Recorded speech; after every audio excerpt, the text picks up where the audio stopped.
it would be up to Iran to decide whether Israeli retaliation is low level or high level.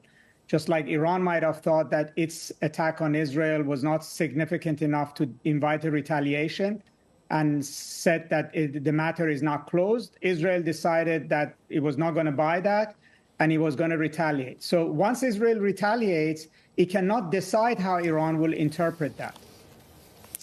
So, this basically assumes that Bibi Netanyahu is going to comply with what Biden, what Sunak, what basically the allied West wants Israel to do, and that is not to retaliate too forcefully.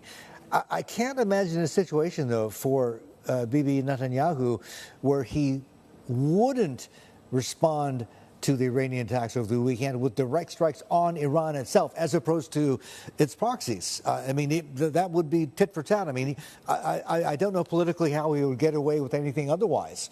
What do you think? Well, first of all, the United States didn't tell him that you should retaliate low key. They told him don't retaliate at all.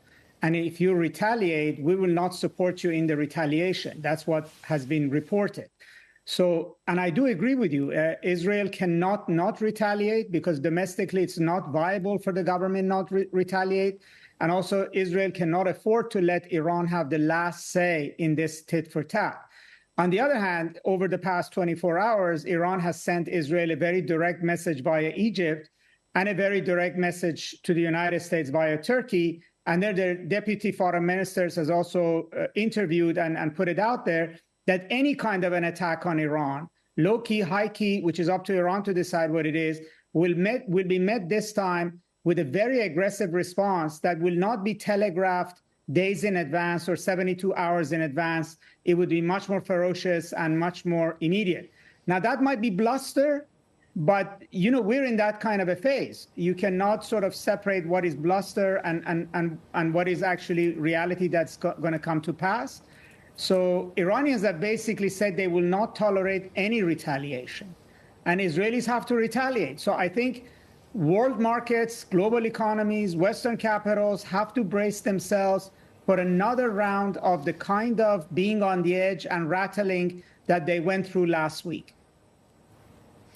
Vali, it's interesting. In the last few minutes, we've been getting some headlines on Reuters. Saudi Arabia Foreign Minister in call with his Chinese counterparts said Saudi Arabia highly expects China to play an active and important role in returning escalating situation in the Middle East to a normal track.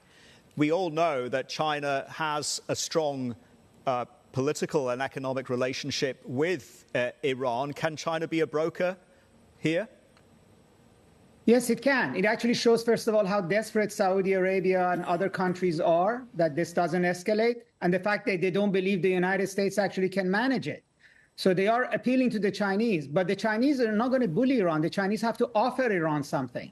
And offer Iran something means that the United States has to relax sanctions so China can buy more oil. I mean, you cannot just tell the Iranians that the Israelis are going to hit you. We ask you to turn the other cheek. So, it's just saying, well, China has a good relationship with Iran, it should weigh in. It just doesn't work. And why should the Chinese do the United States any favors at this point in time? What's in it for them?